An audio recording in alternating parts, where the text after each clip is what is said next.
movement.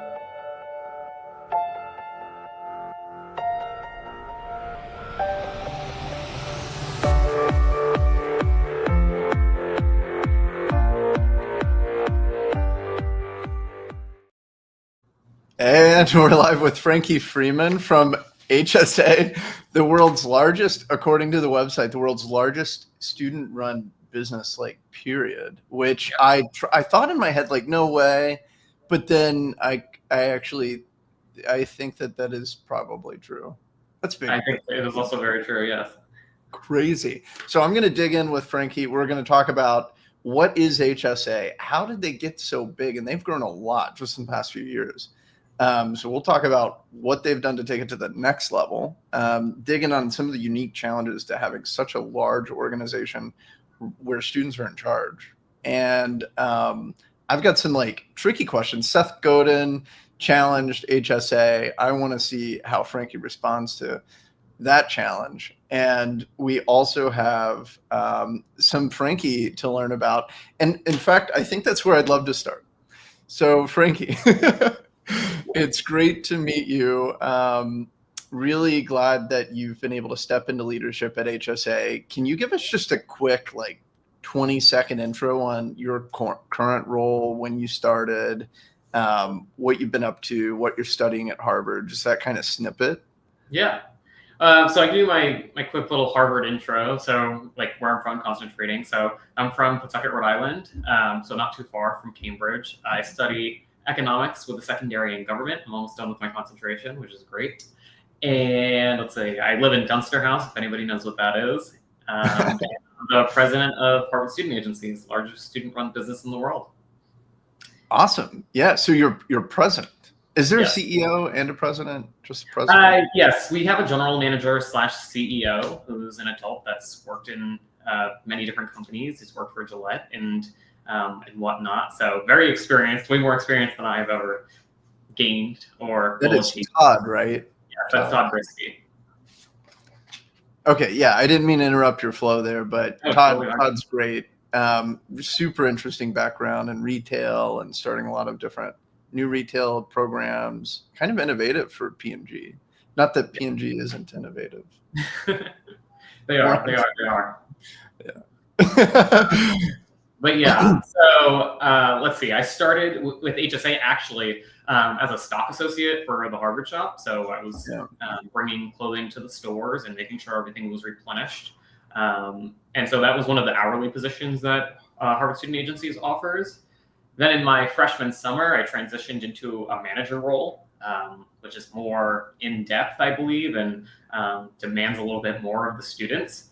Let me pause this just for a second. When you joined, so you get into Harvard, which we'll talk about that.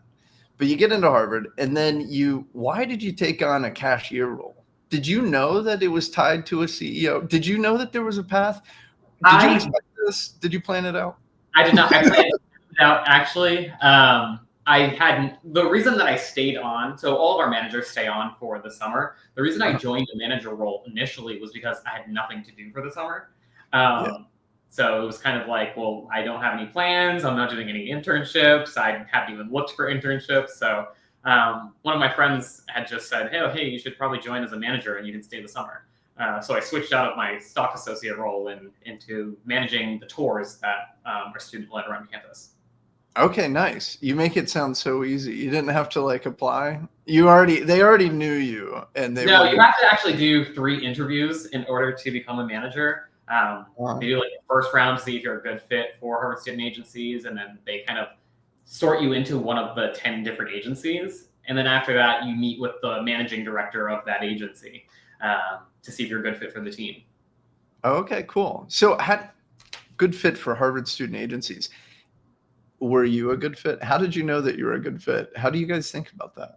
So good fit in terms of, do you have the time commitment for it? We asked for about like 10 to 15 hours per week from our student managers. And it's very difficult to do that on top of 20 different extracurricular activities. So we employ a ton of athletes, a lot of football players. It's just a lot harder for football players, I would say, in the fall which is why we usually have a bunch join in the spring because football season has ended. So when we ask students, or we are trying to gauge whether or not students are a good fit, we're seeing whether or not they have the ambition and want to learn, which is a big thing. We don't really ask that students, this is for most students, I think at Harvard, it's probably their first job. It wasn't the first job for me. I worked a lot in middle school and high school, but trying to find the strengths in all the different students' backgrounds and then applying it somewhere in HSA is where we end up, or how we end up sorting students. So I did a lot of work with, I worked at McDonald's at one point, and I worked as a host at a restaurant, or record keeping for a federal prison when I was in high school for a summer. So trying to see all of that translate into what I do now was really interesting. And we try to take all of those experiences that students have and translate them into one of our agencies. Wow. Okay. Yeah. That's really interesting when it comes to, I mean, your comment on culture is kind of light touch. Like, it's not that you're filtering so much on what is this person's personality, or do they fit in the club. Yeah. What you're saying is you guys are more personal than that. It's like, who are you? What do you bring? And how do we need that? Or how could you fit best? Yes. So whenever we do our initial interviews, I think it's pretty rare that we end up rejecting students. And I think most of it boils down to, is this person going to have the time and put in the effort for HSA?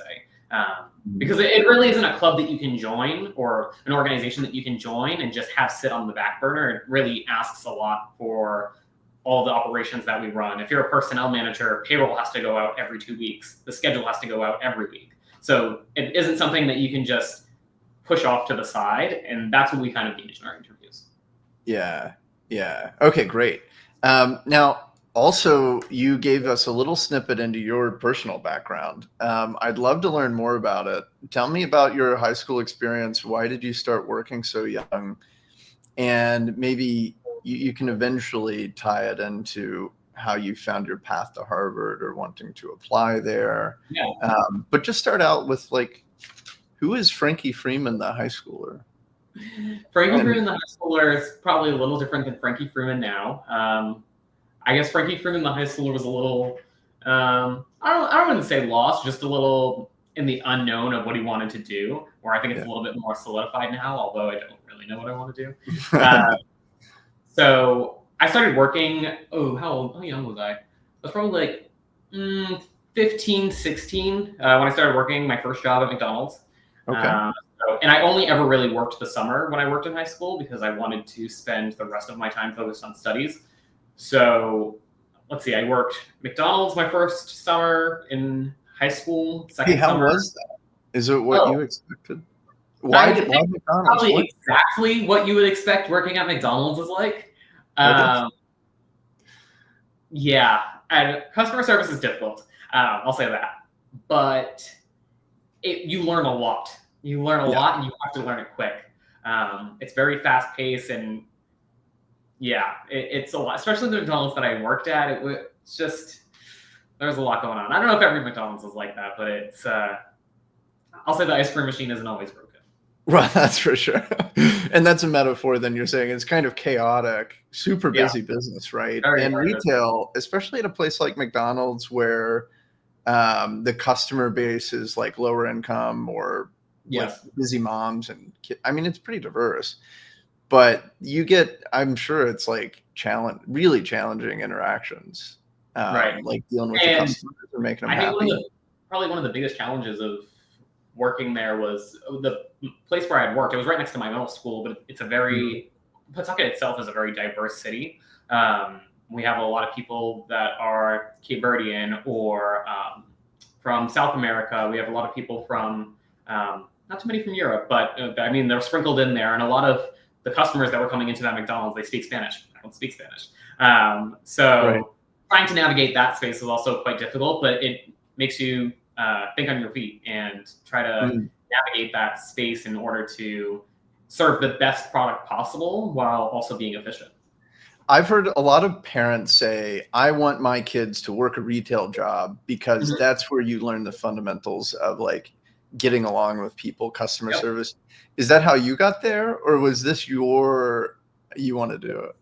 No, I think working at a retail job is essential, like completely essential to becoming a functioning adult.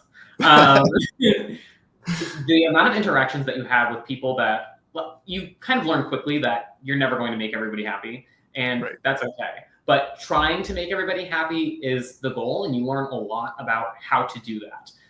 So I'm trying to think of certain examples. We've had customers come back through the drive-through and say, "Hey, you made my order wrong," and are very upset, and understandably so. They waited in line for quite some time. We had some pretty long lines.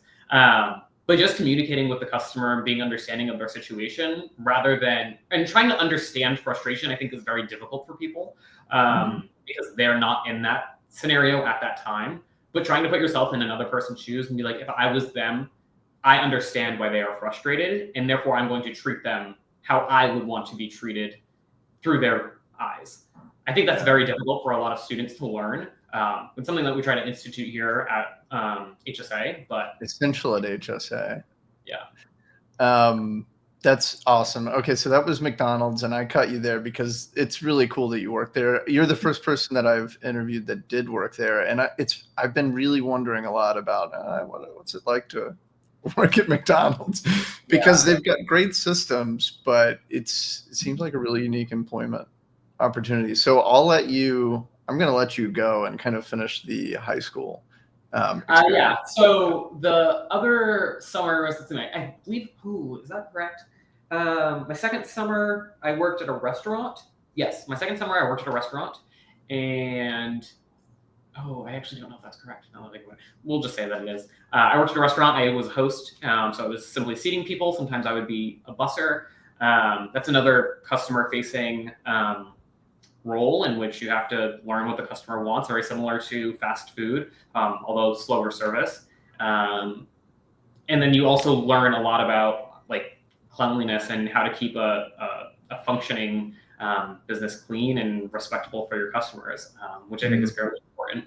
And the following summer, I worked as an intern for Rhode Island has one federal prison in Central Falls, and so I worked there and did some record keeping. So you learn some crazy stories about inmates and how that entire system actually works, which is really shocking. And I think not known to a lot of people. And it's very, not under wraps isn't the word I'm looking for, but everything's on lockdown all the time. You just swipe into everything. So, I mean, it's understandable, it's a federal prison, but what do you think was your biggest takeaway from that experience?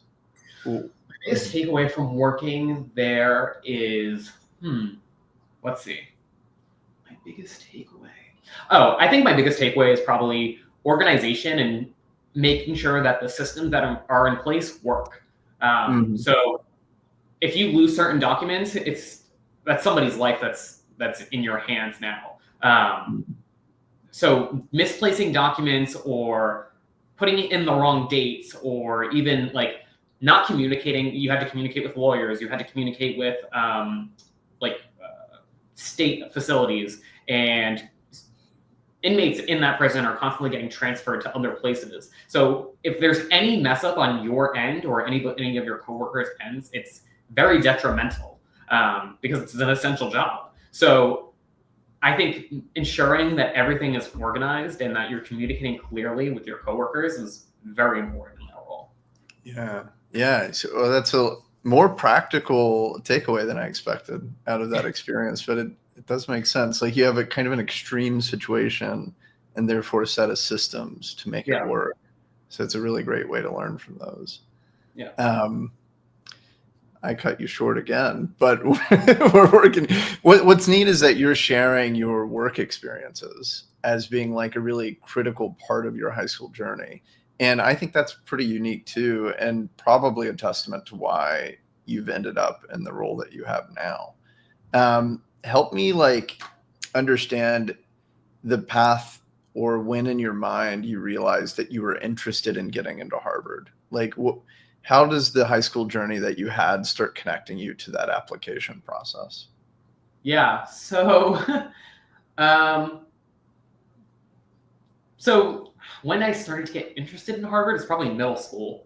And it was kind of just like a, I don't know, a pipe dream, if you will. It wasn't really something that I expected to achieve. It was more of just an aspiration that I had, and lo and behold, here I am. I did a lot of extracurricular work in high school. I did a lot of volunteer work, worked with as many extracurriculars as I possibly could that I was interested in. So I worked in my high school's fashion program. So they run one of the largest or the highest attended fashion shows in Rhode Island. So we put that together. It's completely student run again, with some oversights from alum or teachers. Cool. Yeah, it's so fascinating. I love that program. And then what was the name of it? Just a little shout. Shea Fashion, SHEA, Shea Fashion. Oh, okay. And it's been running for, I want to say, 14 or 15 years. But yeah, they run a fashion show every single year, new students with the transition out. So it's actually pretty similar to how HSA runs, in that everybody's changing roles or probably moving in or moving out. And it's constantly shifting. There's always new ideas, and there's great student collaboration there. The students most of the time make the clothing themselves. I had a scene for I had my own scene senior year, which was great. And then I worked on it with my mom the entire school year, and then in April we put on the show, and it was great. That's awesome. Okay, so that you knew that you wanted to get into Harvard probably back to middle school, and that shaped your journey a little bit. It probably encouraged you to explore more, get involved in more diverse opportunities, and Shea was one of those. Right. Yeah. So on top of doing that fashion program, I also was a part of student council. So was trying to plan dances or functions for school. For my freshman and sophomore year, I was the president of my class. So I had to plan prom and whatnot and all of those senior events, the senior trip. And then we also did a bunch of community service in my senior year. I implemented a program to try to get student IDs for all the students in my high school, because we didn't have any. And I felt like they were fairly essential, especially with the city that I live in and the background that I come from. Having identification is pretty crucial for a lot of students. So being able to provide that and say that you go to this high school is very crucial, I think. So I implemented that. Actually don't know if it's still running, but we were able to print senior ID photos or senior ID cards for all of the senior class in my year. Nice. I hope it's going, but yeah. Yeah. Wow. So you were already taking leadership starting in high school. Was there a defining moment when you knew that you wanted to be a leader, or that you had that capacity? I think that's a great question. I don't know if there was ever a time in which I had recognized that I wanted to be a leader. I think it kind of just came through with all the different programs that I had, all of the programs that I was involved in. And whenever there are gaps, somebody needs to fill them. So whenever gaps appeared, I would fill them. And then I guess over time, it was kind of just I was filling a ton of gaps to the point where I was leading different groups or leading different projects and whatnot. And you really strike me. Sorry, I'm interrupting. Go ahead. I was just going to say that I didn't expect any of that when I had actually gotten here. So I started as a stock associate and didn't expect any leadership. I was expecting to be told what to do and go about my day. And it didn't really change for me until my freshman summer, in which I was exposed to this organization and realized, oh, there's levels to leadership and how everyone interacts and how everyone manages up and whatnot. Right. Yeah, that makes sense. What I was going to say is just that you really strike me as somebody who embodies this concept. I forget, there was a famous book by the same name called Servant Leadership. But the idea that the best way to lead is by staying focused on your responsibility to others, and that your role as a leader, it really is to be a servant to the entire organization. And but yeah, you really seem to embody that. Some people come the other way, like I want to be a leader, I want to be in charge, and then they have to learn how to serve.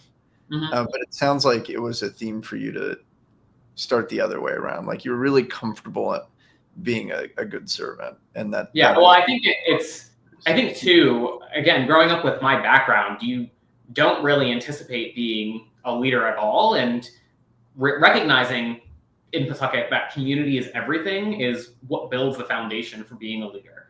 And that you know that you have to work with the people around you in order to get ahead. There is nobody that gets ahead really by working alone, despite how some people might think.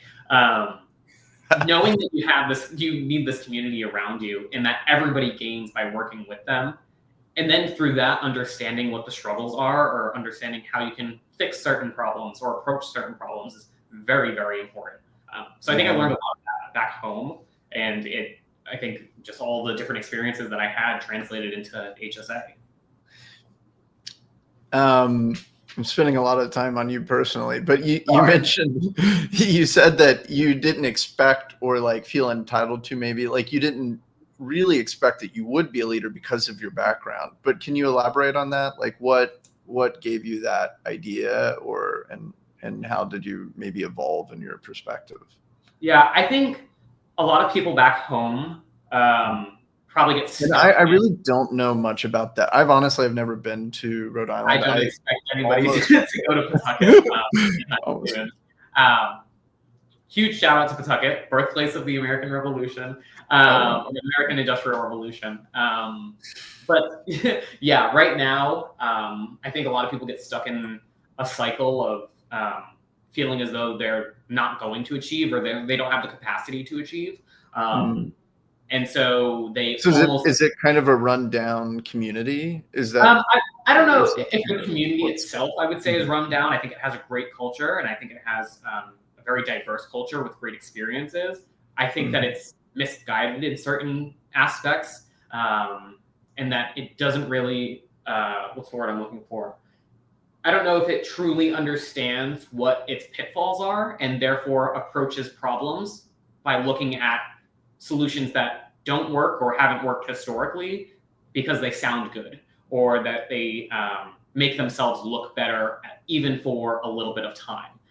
So it's almost like a present bias aspect, and that what will make us look good for this next year isn't going to make us look good for the next decade. And I don't know if that's something that people think for themselves. I think a lot of institutions that Pawtucket has, there's a lot of pitfalls there, and people don't really have that conversation, or aren't honest with themselves in the conversation of what can we fix now in order to solve this 10 years in the future.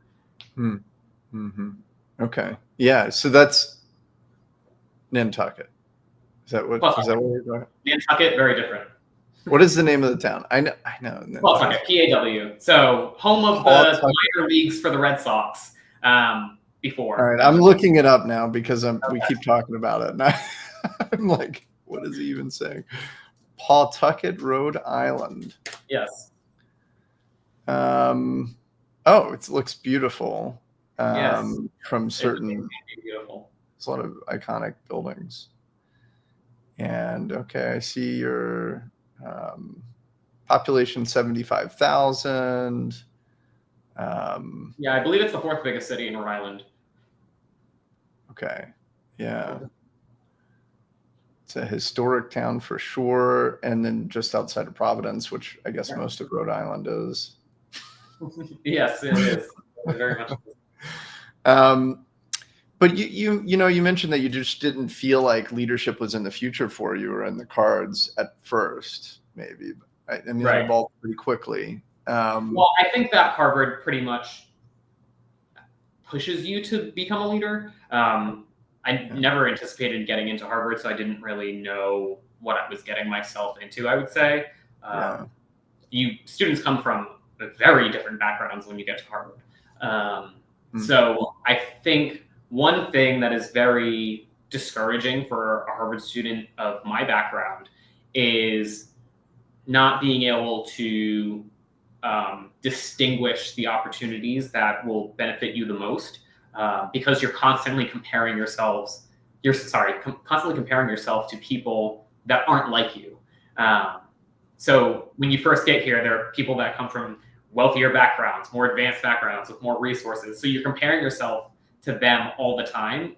And I think it really doesn't end up, or at least for me, didn't like go away until the end of my freshman summer, in which I was able to still compare myself and become a better person because of those interactions, but realizing that my background is very different and I have strengths that other people don't have, although they may have more resources or more of a robust education. Yeah.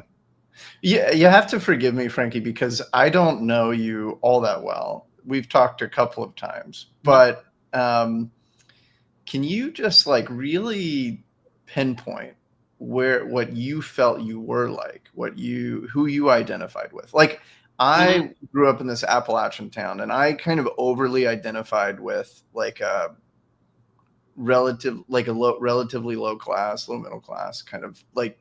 I felt like I was kind of a hillbilly and that I had to learn how to pretend to not be. And that I had to like learn a new way to talk and a new way to move, and a lot of anxiety around like how to fit in at dinner or something like that. I don't know. Yeah. What was your identification? And I mean, I come from, I'm first generation, low income. So I come from that background, and I understand the struggle of students that come from that background. I think coming to Harvard, I like completely refused to let that go, because it's almost empowering in that you have that identity, and although it doesn't shape your future, it informs the decisions that you make, and it informs how you can become a better person because you bring so much to the table through those experiences. So coming to Harvard, first generation low income is a label that's thrown to a lot of students that are, and it's not something that is discouraging. It's, I think, again, very empowering, and I was not willing to let that go. Although it doesn't define like who I am as a student or who I am as a manager or the president of HSA, I think it informs the decisions that I make. So yeah, I would say that I still heavily identify with that background and where I come from, and I refuse to really let that go because of it has given me so many experiences that allow me to do well in the role that I currently have. So it doesn't make sense for me to deny that at all, seeing as it got me here in the first place. Yeah, absolutely. I mean, I think that for me and in general, it seems that it can fuel a lot of passion towards solving problems and being like a heightened awareness. I think it's really good. Well, it's good to know where you come from and what insights and unique insights and capabilities that gives you or allows you to bring to the table. And it seems really well suited at an organization like HSA, which something that has surprised me about HSA, and I have so much more to ask you, but I'm going to let go. I'm going to let go of it because we only have so much time. Do you have a hard stop at the scheduled time, or could we go a little bit over? We can go. I don't have any meetings. Go a little bit over. Maybe I'll ask you one more question here because, and then I'll show in the video like how people can skip ahead or something.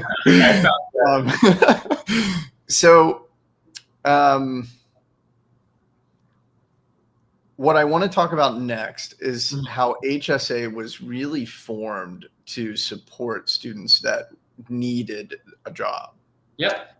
And that is not something people think about when they think of Harvard. I don't think I entered this conversation with you with any thought as to what your background was, genuinely, for whatever reason. I didn't even think about it. But maybe subconsciously I did. I was surprised that you, and I always am at HSA, surprised that it's not just this prototypical Harvard student or stereotypical one that like grew up on the East Coast at a nice school, had wealthy parents who also were PhDs, or both were or something. And you're contrasting with that. And anyway, that HSA altogether is built different. We got to talk about that. But before we go there, I want to tack onto the end just something to check in, like to get me straight. You did not expect to get into Harvard, but you did. What do you credit for that? how do you think about the fact that you got in? Do you have advice to kids like you who are in high school now and want to apply? What would you say to yourself? And I guess both under the grounds of like how to do their best to get into a school like Harvard, but then also if they don't. Yeah. So I think the biggest things, now, again, I don't work in admissions, so I don't truly know, but I think the biggest things that are probably the most impactful or seemed the most impactful when I was applying was, first off, the college essay. I think that for a lot of admissions officers shows students or shows them what who students truly are.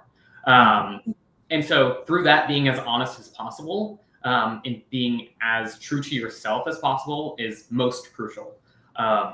One Yale admissions officer, I was listening to one of their podcasts when I was trying to apply to a bunch of different Ivies, and they had said, oh my gosh, what was it? Oh, they had said they want to read something that they've never read before.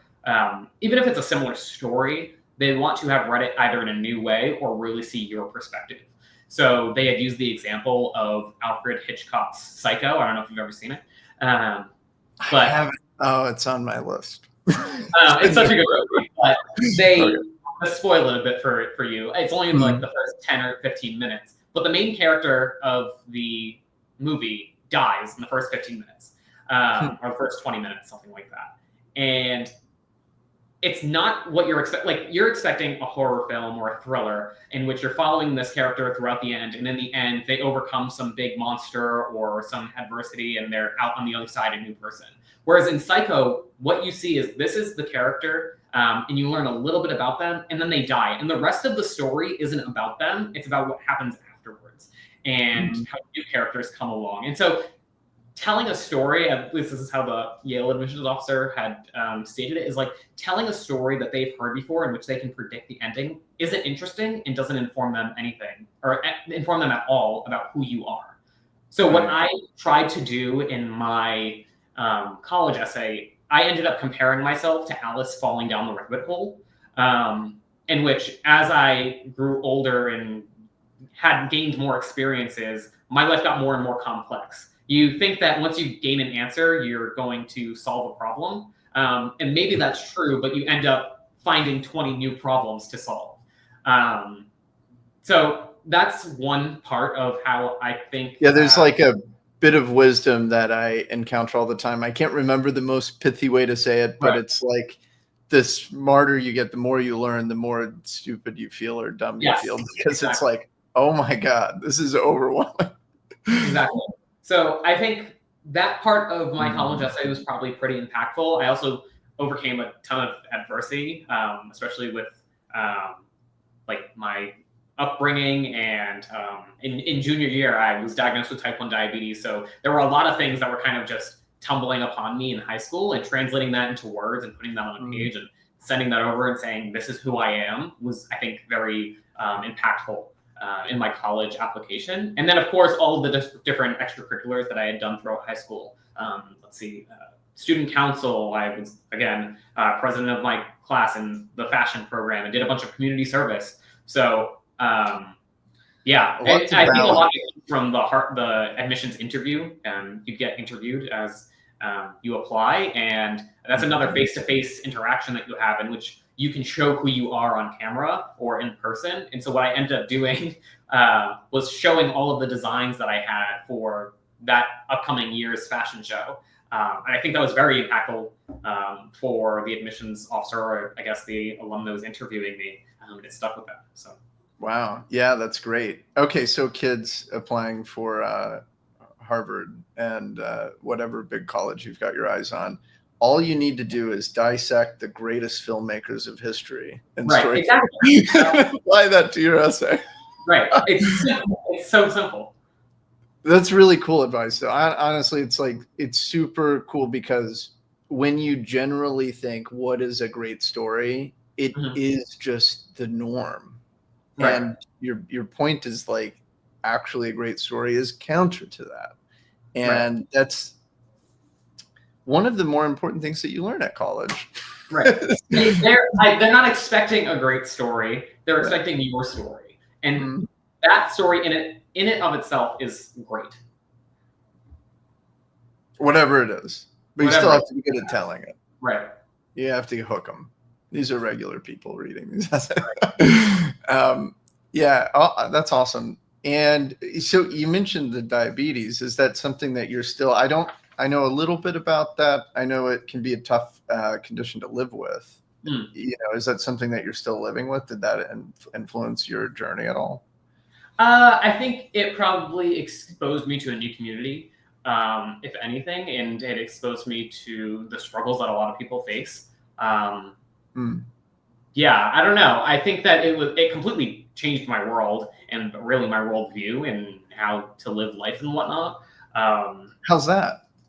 It's just, there's a lot of, I think, initial sadness that comes with a diagnosis like that. And I think it kind of pushed a new way of thinking for me, in that it's kind of like live life to the fullest. And this is the one you got, so might as well make it the most.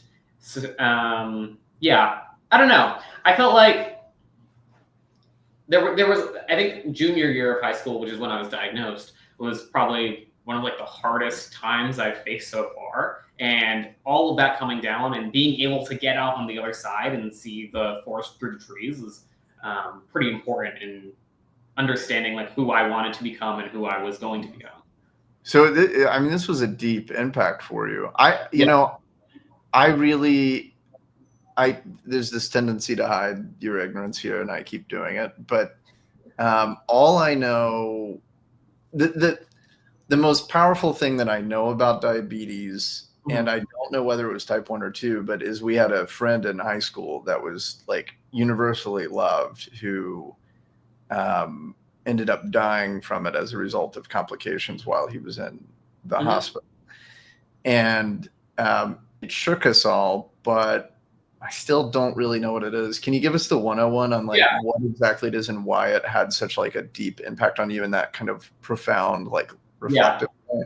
So I think people oftentimes get confused because there's two types, and the most common type is type 2.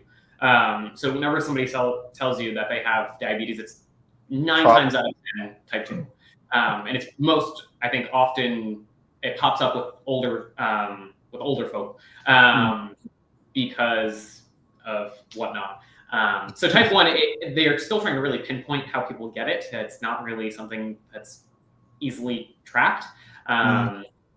They kind of theorize that it comes from like through the lineage.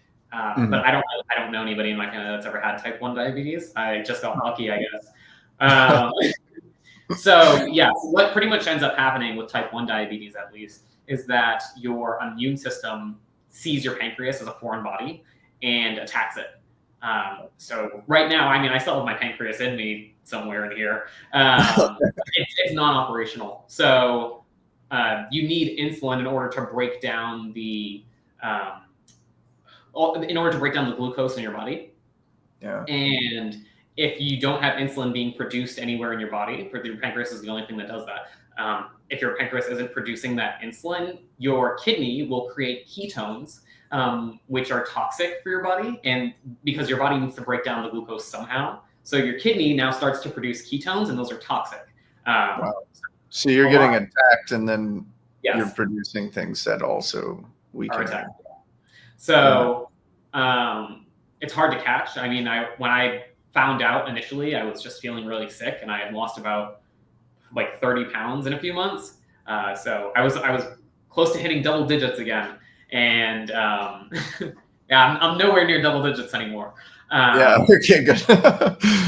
Wow. Yeah, it took me a second to even figure out what you meant by that, but less than 100 at that age. That's a big deal. So rushed to the hospital and whatnot.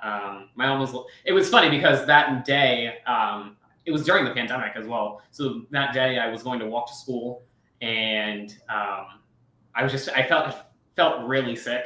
And I was very dehydrated all the time. And so my mom was driving herself to work, and I was supposed to walk to school. So she left the house. And then I want to say maybe 20 minutes later, before, like, as I was about to get up and leave to go to class, she came back and she's like, actually, no, we're going to the hospital. I don't like what's going on here. So that's that mother's intuition kicking in. Yeah. So we went to the hospital, and your like blood sugar level is supposed to be between 80 and 180 or around that range. And I was well into the 800s. So it was very, very, very much an emergency, if you will. That's so shocking. yeah, very shocking. I was not expecting to ever. I mean, I don't think anybody ever is expecting to be diagnosed with diabetes.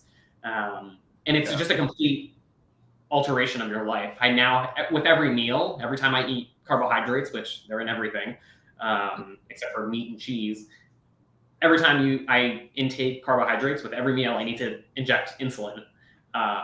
Some people have an insulin pump in which they replace it every 2 days, and it feeds them insulin. But I end up doing like the injection, so I have to like leave like activities all the time to give myself insulin after I ate, or sorry, before I ate. So it's just trying. It's like really altering how. Has the risk of being pretty isolating. Right. Yes. It is very isolating. And then I think a lot of people, because of the misconceptions with type 1 diabetes that come through people thinking that they understand diabetes, knowing type 2 diabetes, it's hard because you'll tell somebody that you have type 1 diabetes and somebody will say, oh, my uncle has that, he's fine. But it's not the same thing. It's two very, very, well, they're not completely different, but they're strikingly different. They're different in terms of what you have to do on a day-to-day basis. Is it also different in terms of the risk to you? And like, I think type 2 diabetes is very, or I don't want to speak on behalf of others, but I think it is probably more manageable than somebody that has type 1 diabetes. I think it's just easier to kind of track what you're eating, and there isn't as big of a risk. Again, it varies from person to person. Whereas type 1 diabetes, if I eat a meal and don't give myself insulin, it's like I feel terrible. And is it a risk to life at that point? I think most type 1 diabetics, if I'm not mistaken, again, I was falling down a rabbit hole junior year, and I was like, oh, my life's over. But most type 1 diabetics, I think the oldest anybody's ever lived to is like 86. So again, living life to the fullest is most important. And then there's also a bunch of risks that come. This is also with type 2 diabetes, but a lot of like vision risks and whatnot. Right after I'd gotten out of the hospital, I had lost my vision or like a major part of my vision for a few days. And I thought my life was over. I was like, I'm never going to be able to read again. This is terrible. I can't watch movies. But it came back in the end, and I had very much a mental breakdown in those few days because I thought, well, this is the end. But no, everything turned completely around. I'm back on my feet, and it just overcoming that adversity again back into education relates completely. Yeah, that's. I mean, I appreciate you sharing that. I think it's the lesson that you took from it is important for anyone. I think about it once a week, honestly. Just the question of, hey, we get one life, one chance to do all this. Yeah. What are we doing here? What's the plan? What are we doing this weekend? Right. But like, I am doing that as a privileged way of trying to figure out how to make the most of things. And you were shaken at a young age with this fear and handled it really positively. So anyway, I appreciate you sharing that. I also appreciate it in case other people have a similar condition. Maybe they listen to this and it's encouraging to them. You were turning that into HSA, and I think that actually that is a great transition. And, to wrap up, I'm glad that we dug in more with you personally. I haven't done that before, but look, every student that's a leader for one of these student-run business organizations is like, and I recognize that with getting into Harvard too, there are really great filters here, and working your way up. It doesn't mean you're the only ones, but like working your way up to the top of these organizations it's just a big deal, period. Like you guys you have so much to bring to the table. Who knows what the heck you're going to do? But it's worth like taking the time to really hear your story, no matter what at this stage, because you've already really achieved something pretty significant. And now you're out here actually leading others in a really impactful way. So anyway, I'm glad that we talked about it. Transitioning. Tell me about HSA, and let's just do it from the angle of like what you know about it being built for the students who needed work on campus and how that lives out today. But also just give me the rundown on for folks that don't know much about HSA, Harvard Student Agencies. What is it? Yeah, so Harvard Student Agencies is comprised of about 10 business units, and they range everywhere from, we run the shops, so we run merchandise through student-led stores that sell Harvard merchandise. We also run an e-commerce business for the Harvard shop. Shop at the Harvard shop if you can. And we also run student-led tours. We provide laundry services and like the micro fridges and bed extensions. Then we do distribution throughout the college. So if people want to do posters, and then we have 2 educational agencies. One of them does Harvard student tutoring. So you can have your high school student tutored by a Harvard student, and they can help them with SAT prep or in really any subject, English, math, science, whatever it is. And then we have the other educational unit, which is the academies, and they do pre-professional programs. They're actually going to be traveling this summer and doing some work in other countries and teaching students over there. It's very fascinating, the work that they're doing in the education programs as well. But yeah. So you're up to 900 students now. Is that right? Yeah, that's 900 students, yeah. Huge, because I swear like 3 years ago it was 500. Maybe it was more than that. Really, three. All right. And that's broken up into these 10 units, like you said. And they'll generate upwards of $2 to $3 million per year in a given unit. Is that right? So our biggest unit generates $8 million. That's the Harvard shop. And then, that has expanded too. Man, I think I'm catching up here. And then all of the other units, it breaks down into, most of them are pretty much $500,000 to $1 million each. And so, yeah, it breaks down a little bit after that monstrosity that the Harvard shop is. But we generate about $13 million a year. And all of that money pretty much goes out to paying out student wages, and some of it goes to financial aid.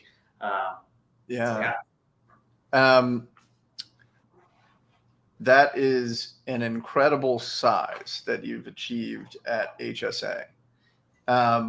Go back and, well, you know what, I keep hinting to it, but it's fair to say HSA was founded then, and who are most of the students that it serves? It was founded to serve students that are probably generally first gen. I'm first gen too, by the way.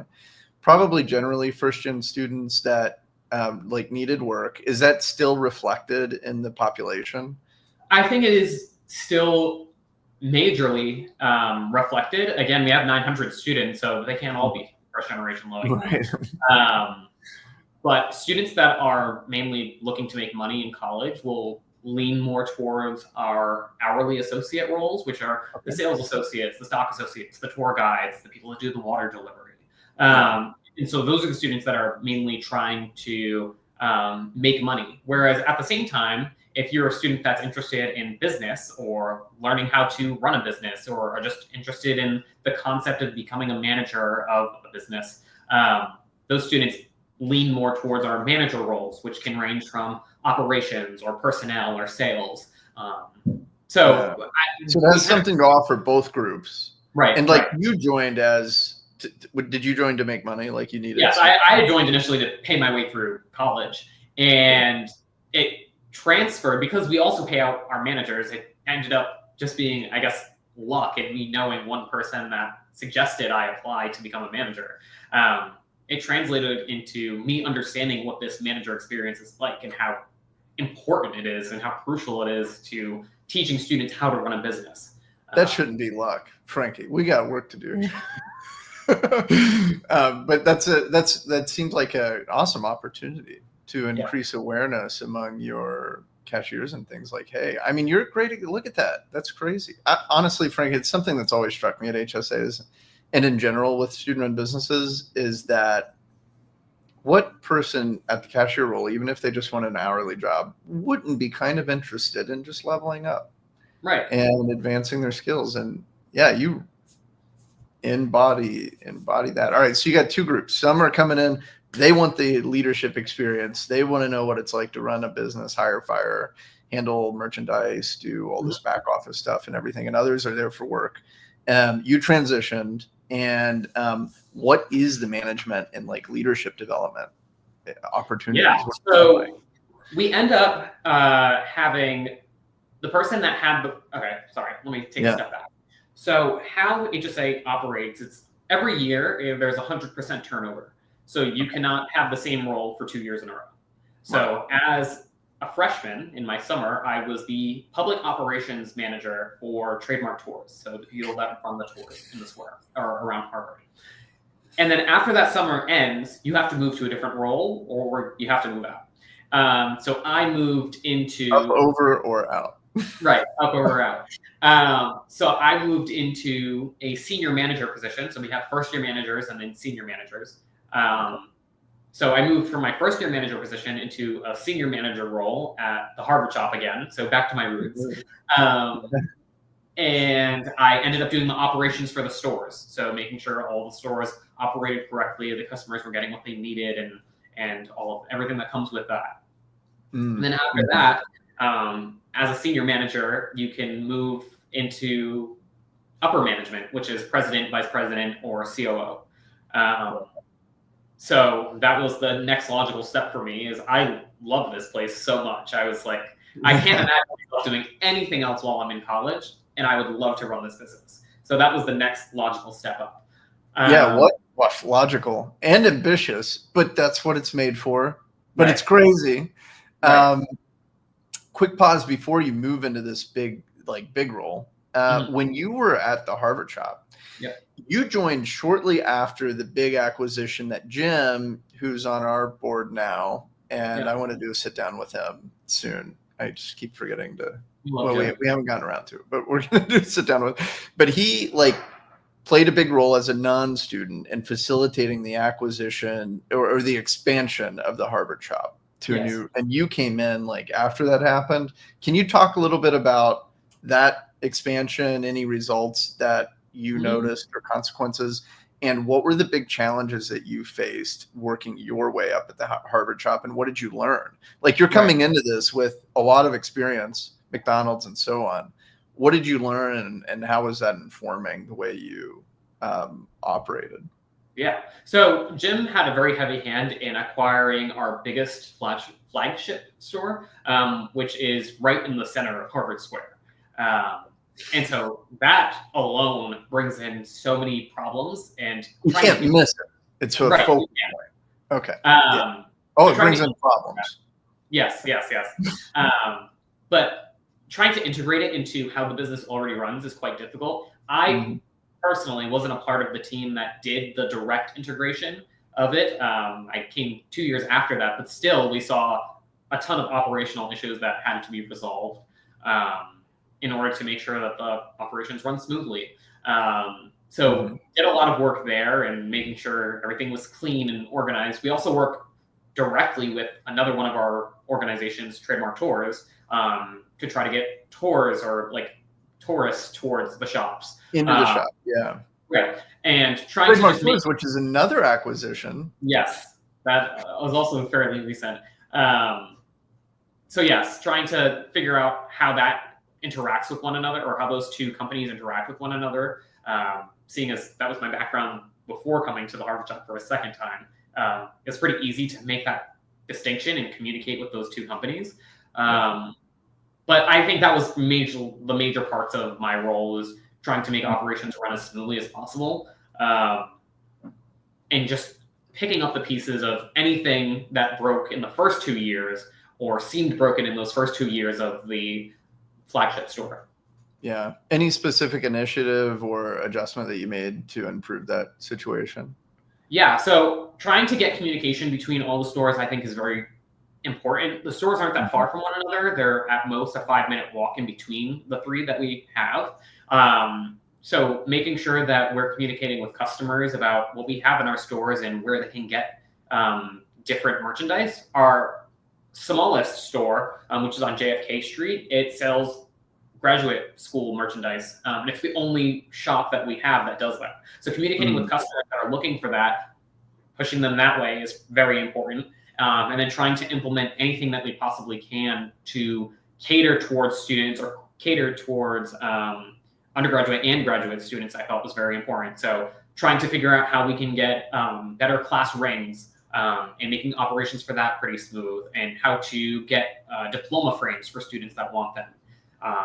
So all of that was fairly important. And I think having that big flagship store constantly having new initiatives, or trying to make not only the customer experience important or looked at very closely, but also the sales associate and stock associate roles, making those processes streamlined, I think, is very crucial.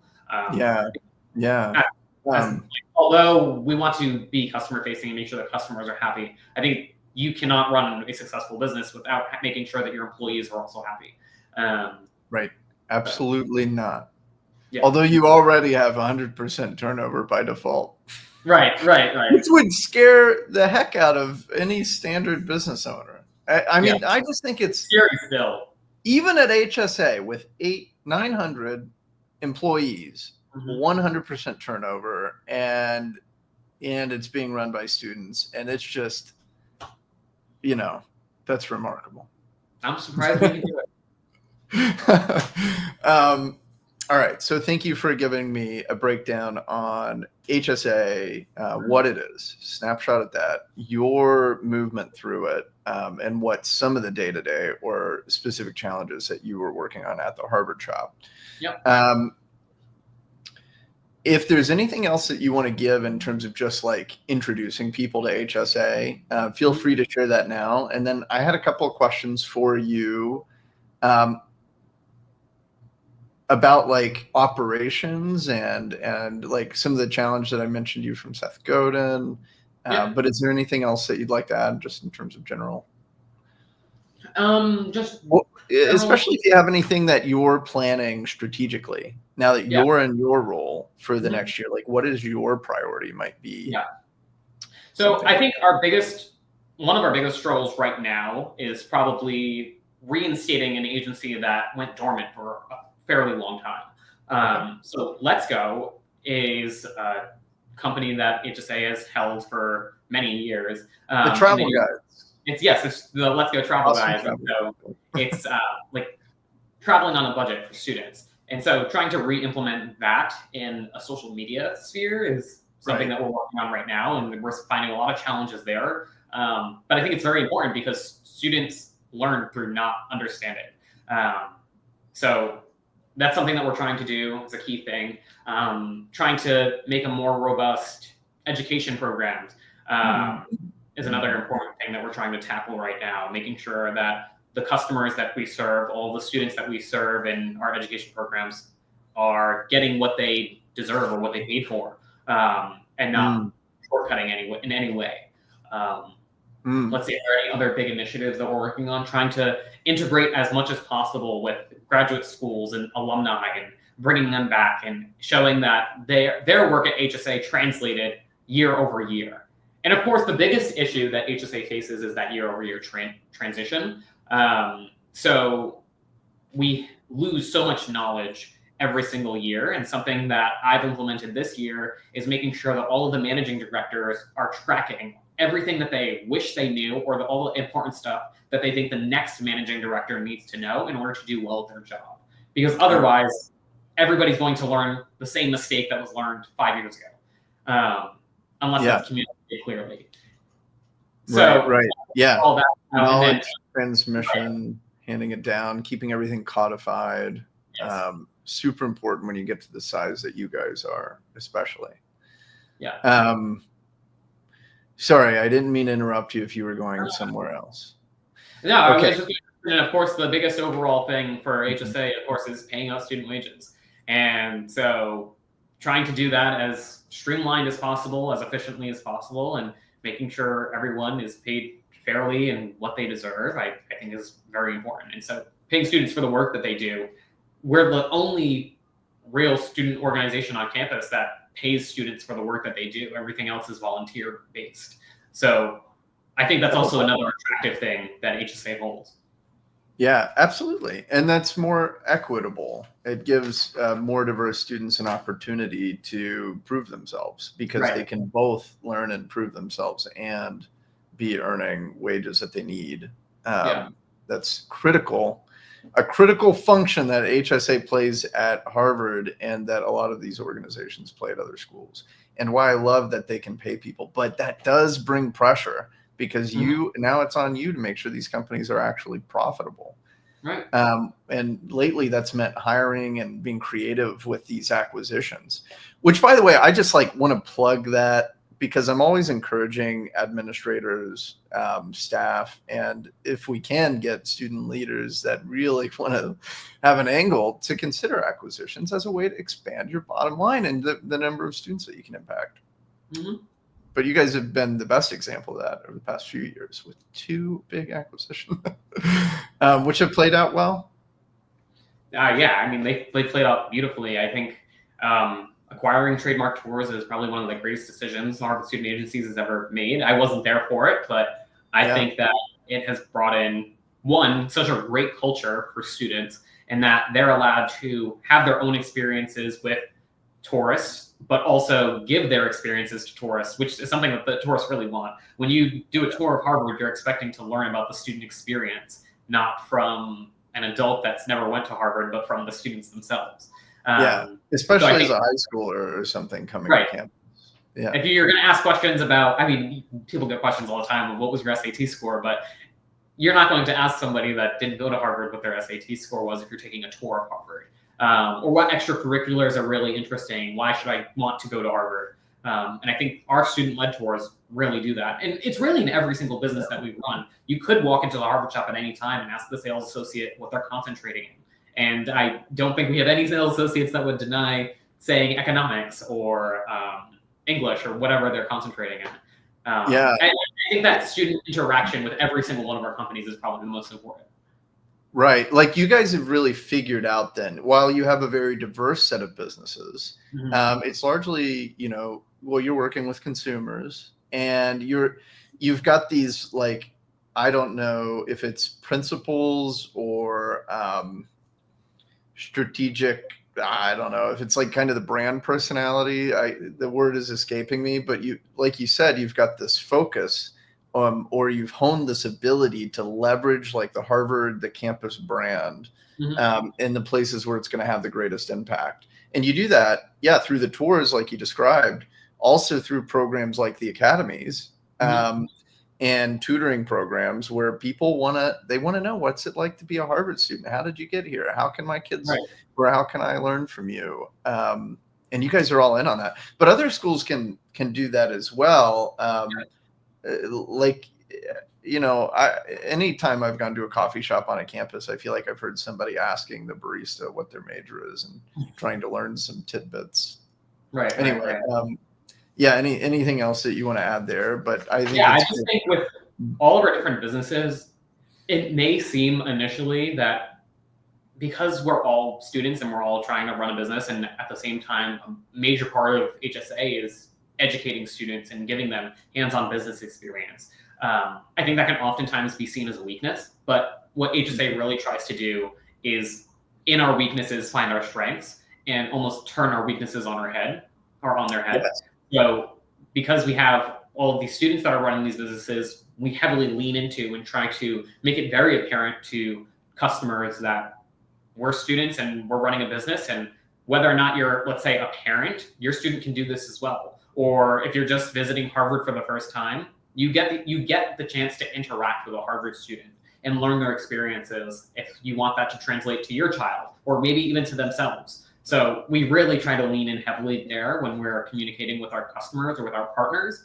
And I think initially you're almost hesitant because you know that this is 100% turnover, and whether or not we're going to be able to continue this partnership year over year and how that communication is going to have to change, I think it's understandable that people are hesitant when they hear that, but it's almost more important in that way because you're giving more students experiences, which is why we have that turnover in the first place. Yeah, right. Yeah. Yeah, that's a great lesson. Like, if there's something that's really defines you and it feels like a weakness, think about it differently. Right. Turn it into a strength. I think we have to think that as individuals too. Like you said, with your application essay, you've got a lot that was making your life complicated and difficult.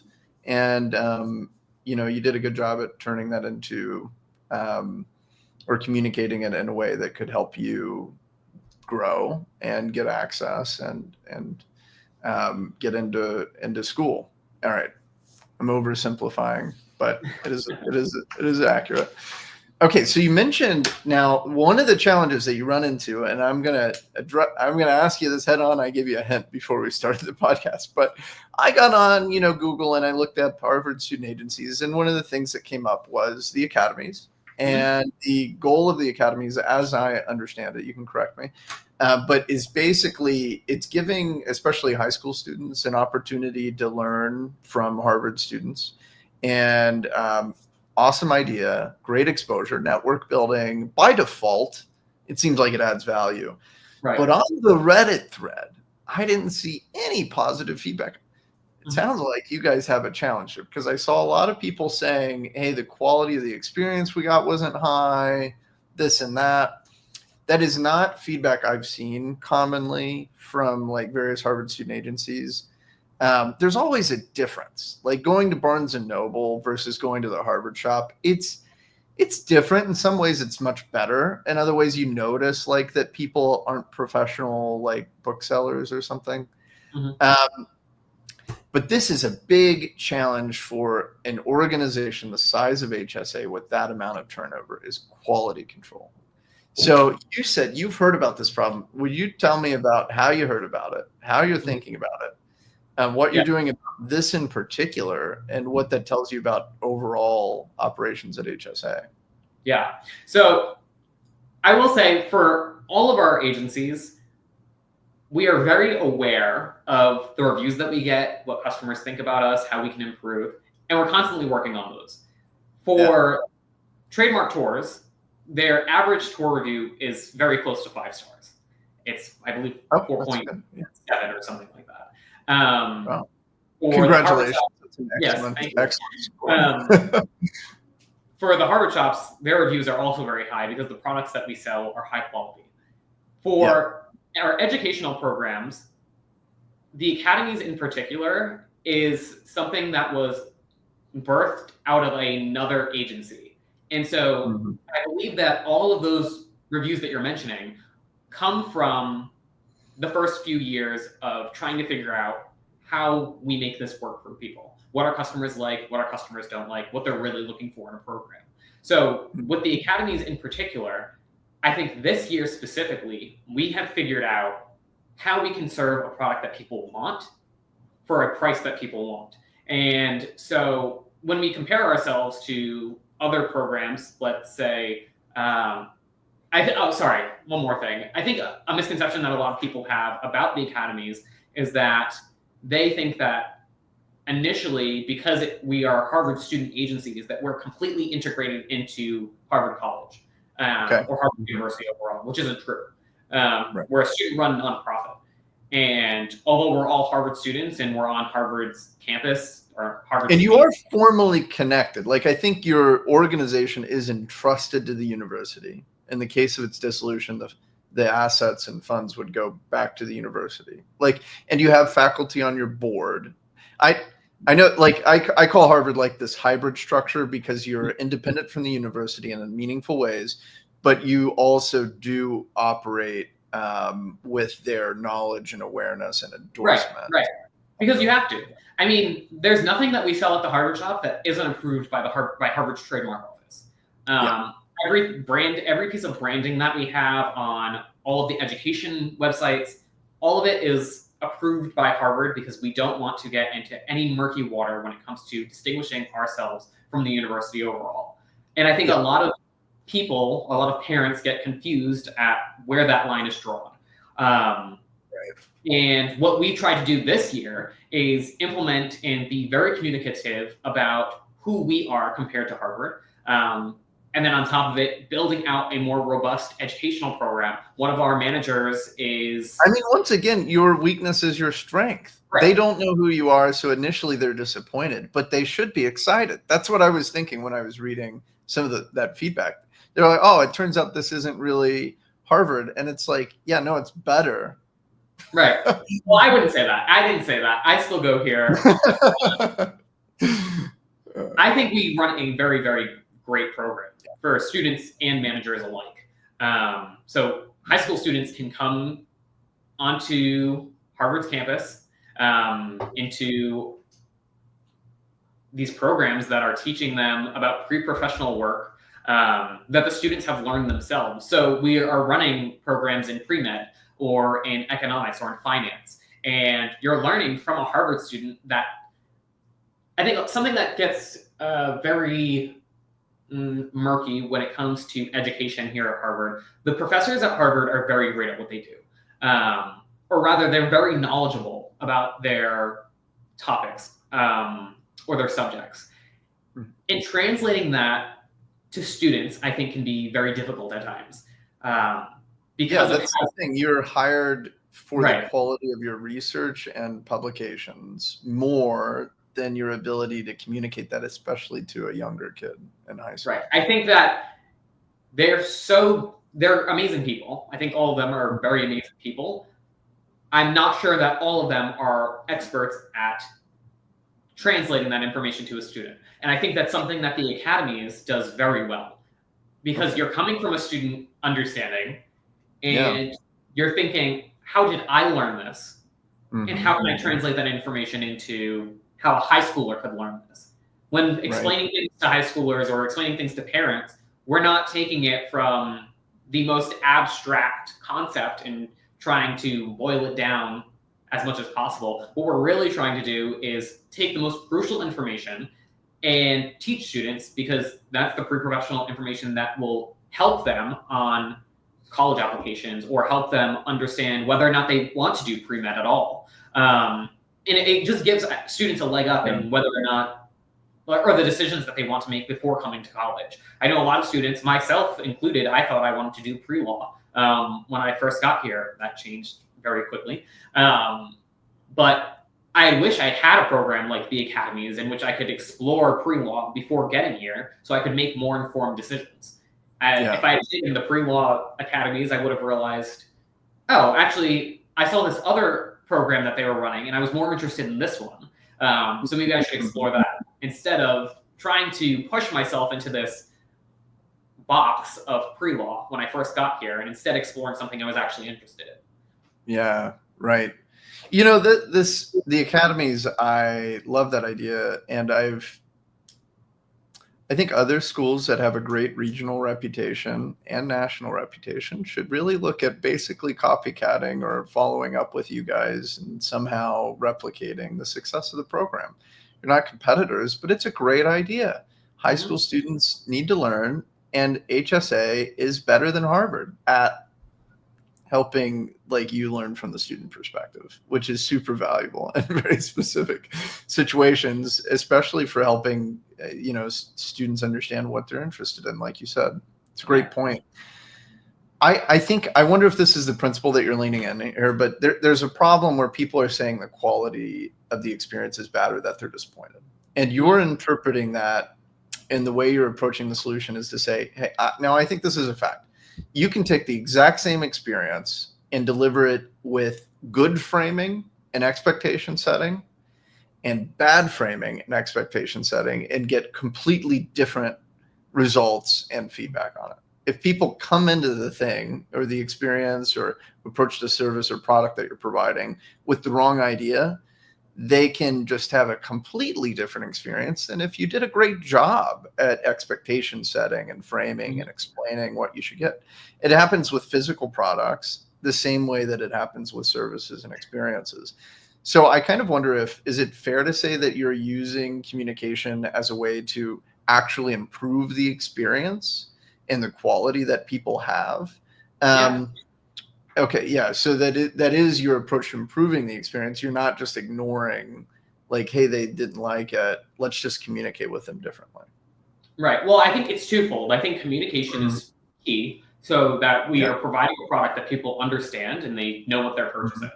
But and you get the right fit. You get the people who really want what you have. Yeah. And then on top of it, producing a better product is very important.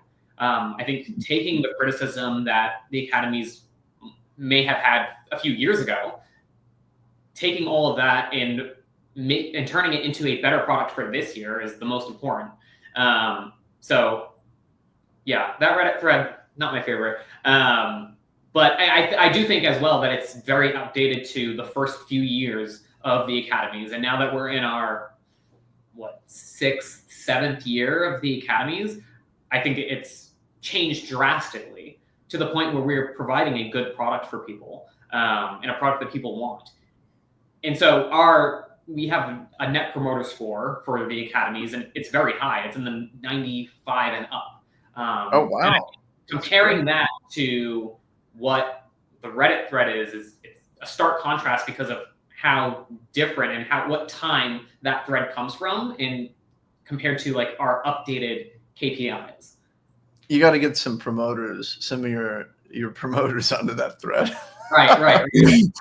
Yeah, these are tactics too that are, pretty simple and solvable. It's something I think about a lot. When I started a few different businesses, when we did it without trying to like get Google reviews versus intentionally like trying to get our first 100 5-star ratings, it's a completely different world. It's like some of these things you just have to do it on purpose.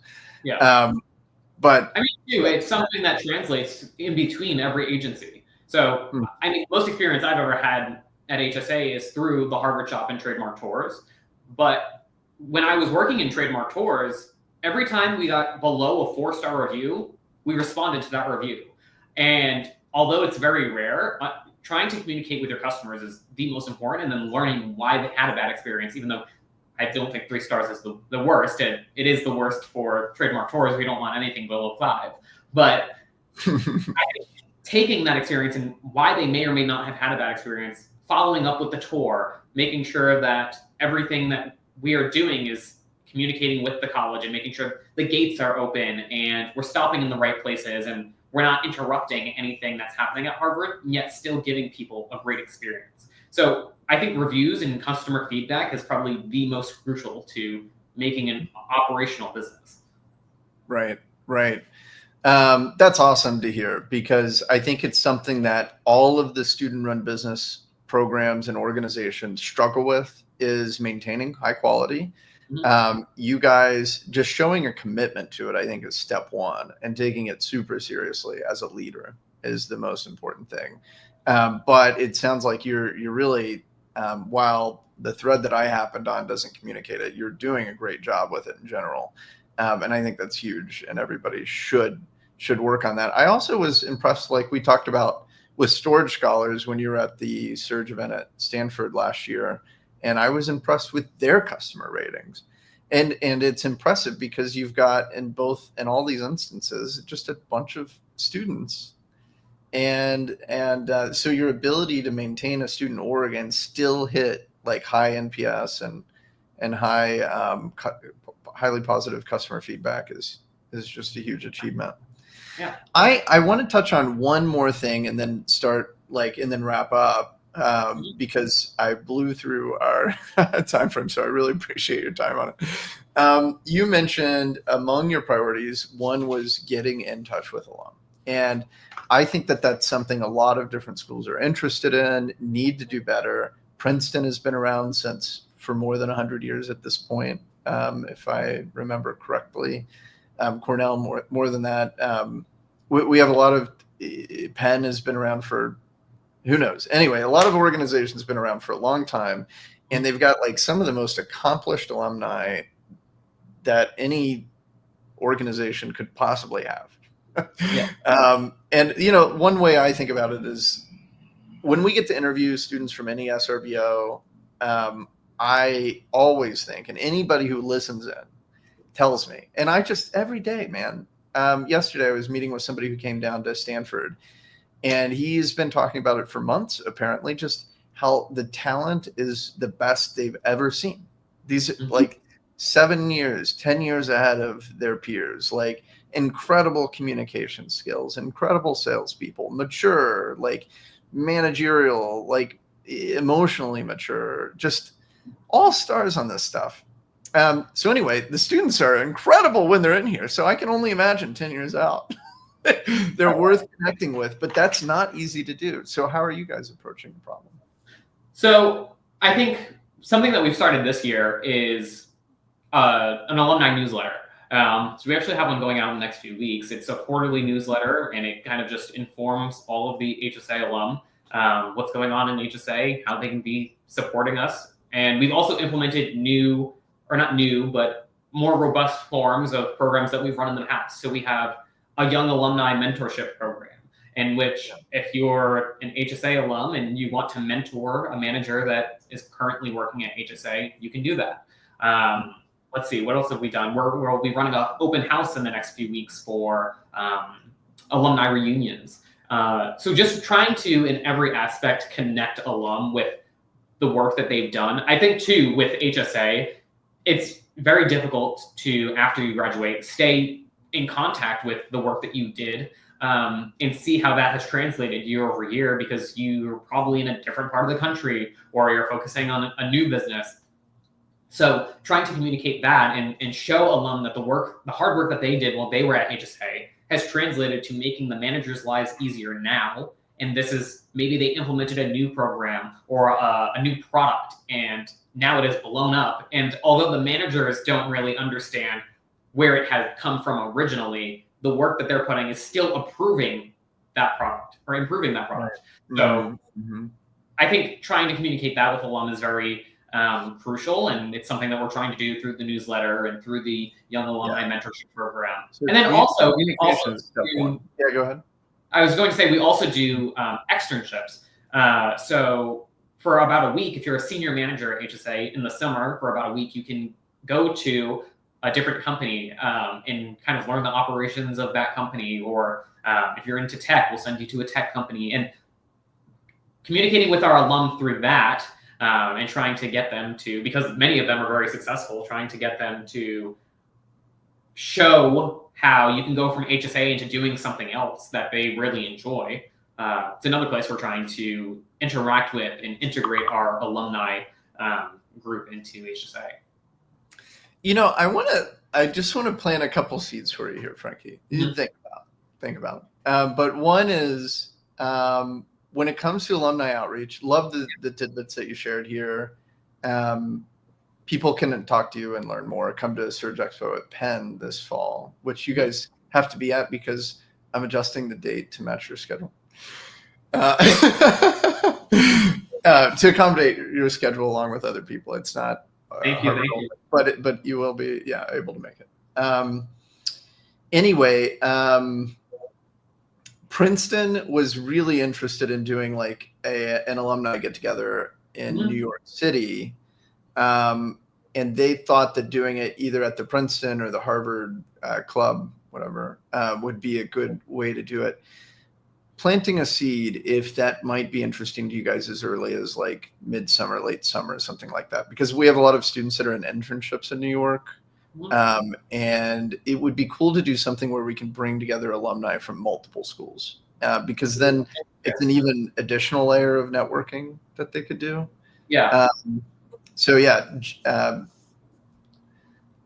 Seed planted. You think about it. I will mention, so for HSA, a big event that we hold every year is called Hail and Farewell. I don't know if you've ever heard of it. Yes, I have. So all of the managers that are coming into the new positions and all of the managers that are leaving their positions or going into a different position, They all attend this event called Hail and Farewell, in which we Mhm. hail the new team and say farewell to the outgoing team. And so a lot of alum will attend that or be around HSA during that time. Yeah. So That's it's a another great way in which idea. we're trying to communicate and interact with our Right. alum. So I think doing something like that would probably be Mm. pretty cool Mm. for the SRBA. Yeah. Yeah. Okay. We'll talk about it. I'll let Jarrett know that we're starting to talk about it. He's the guy heading up the work at Princeton who is leaning in on it. But yeah, I think there's something to it, and we need to get our own. Like, yeah, you're right. We're the ones that need to be figuring this out. All right. So one other thing that I want to plant for you is like the University of Dayton. They have a great program, and the student that's heading it up is I'm really like he's been super engaged, easy to work with. Jim, when he was in Todd's role years ago, and he loved the idea of doing like a swap between different programs. Mhm. Let me know if something like that and trialing it out with just a few students may seem like kind of cool. I think it could be a really cool chance to just learn from like at Dayton, they have food service, down to a science, and HSA is not leaning in that direction, but has always dabbled and been interested. It could be a really cool experience just to see what they're getting done. And similarly for some kind of a swap, whether it's a month, a summer, or something. So Yeah. something to consider. Jim really loved the idea, and I'm just now like kind of thinking, oh, that could be maybe if we just focused on 2 schools and tried to figure it out. So something That's to think. interesting. Yeah. Yeah. All right, and then now actually wrapping up. So thanks. We covered like a lot today. You personally, we dug into like what is HSA, specific initiatives and challenges you guys are facing. I did not get into Seth Godin. I will let you end with that, and then your own advice to like students that are in leadership roles in high school or college, or that really aspire to be, but maybe haven't made the decision. Maybe they're in the cashier level and they're thinking about doing it, but they're intimidated. I want to hear your advice to them. But before we do that, Seth says Harvard student agencies, big, bulky, historic businesses, you can learn like how to manage people, but you don't learn how to experiment, be entrepreneurial, and like make changes. Now, I'm sure that there is truth to that. But what is the counter? How do you think about it? Do you think you can improve in it? Are you improving in it? I Yes. give you the floor for I think one, I don't know if there's much validity to the statement. Okay. The first thing I will point out is we have acquired Trademark Tours is the most recent acquisition that HSA has made. And a student created that business when he went to Harvard. Dan Vogt, right. Yeah. who founded Trademark Tours, sold Trademark Tours to HSA. Super cool. I'm supposed to potentially interview him, but that's a really cool story. A student founded it, part of HSA, now it's being acquired.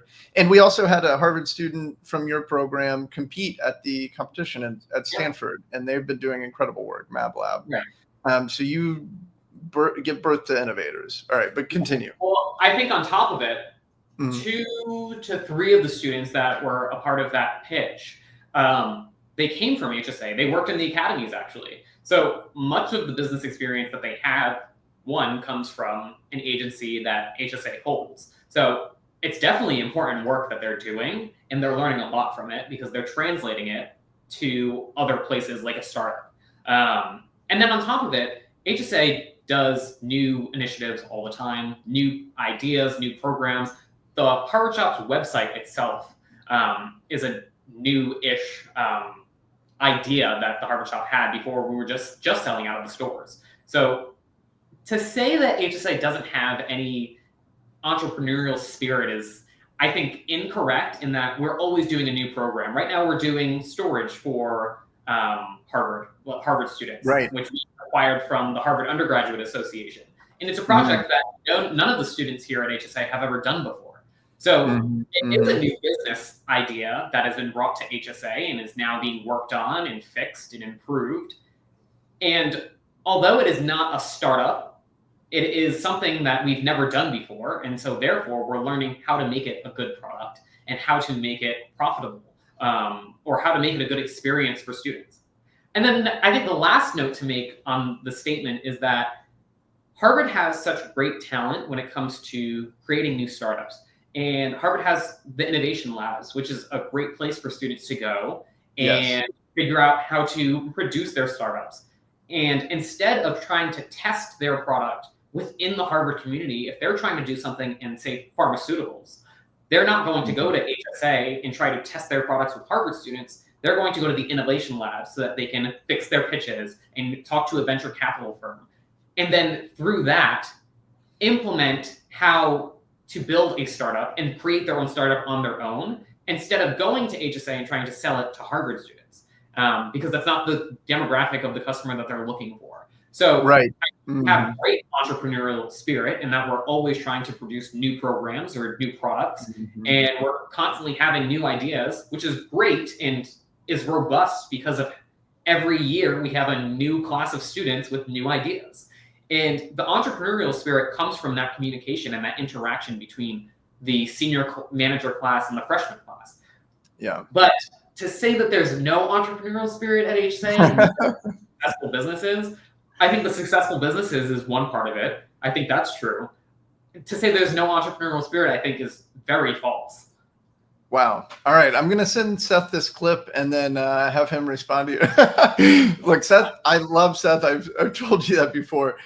You will have to, I haven't published that interview I did with him yet on LinkedIn and Instagram at full length. So I'm going to consider listening to it when you are taking a card ride. He talks about HSA at about 3/4 of the way through. And you can see if, I hope that I don't misrepresent what he said. I think he likes to take a jab when he can. But I also know, one thing that you did point out that I think is to his credit is you guys both believe and appreciate the value of being creative and trying things out. Yes. And it sounds like HSA takes that really seriously. You want to give people that opportunity. Now, sometimes it's probably more often entrepreneurial, like your new initiatives, new systems and things like that. It can also be entrepreneurial, like a new business product line or new business that's being spun up. But then I think the last thing that you noted, and I'm just kind of echoing it, was that when you want experience going 0 to 1, finding product market fit, building a scalable venture, then that's where you have partnerships with groups like iLab. And the students can come in and out. You come in here to really learn what it's like to manage people and build systems for scaling and sustainable success. And you can go try out a high scale, high growth incubator accelerator program to learn how the heck to get something off the ground. But these are both different skills and they're both extremely important. Is that fair? I think that's perfectly fair. I think a lot of students that go to the iLabs, I think most of the time they walk in and have a great product, a product that will probably sell, but do they know how to sell that product? Could they have learned it as a sales manager for HSA? Probably. If they wanted to learn how to run the operations of their company, they could learn that through HSA. How to do onboarding and payroll for the people that they want to hire in the future, they can do that through HSA. So I think that step one, most of the time, is learning how to gain those skills and what the job demands of you. And HSA provides all of that. All right. That's good to hear. Frankie, the last thing from you is what do you have to say? You're clearly an excellent leader. You've risen from your initial time as a servant in high school, working at McDonald's, to the student president and implementing new and impactful initiatives there, to taking again that servant leadership approach at HSA and working your way up quickly from cashier. What is important? What do you think are the important qualities a leader should have? What do you have to say to the aspiring high school student, to your peers, and to folks that are 10 years out of school or 20? What are the unique insights that are at the top of your mind when it comes to being an impactful leader? Yeah, well, I think we touched upon it mainly at the beginning when you started talking about servant leadership. I think that is the most important thing for a leader to have, or that quality in a leader. if you do not understand the product at the granular level, if you do not understand how the operations work at the baseline, it is very hard to lead a team because you don't know what to expect of them. So because I've worked as a first-year manager at HSA and a senior manager at HSA, I understand the different levels and how that level is viewed.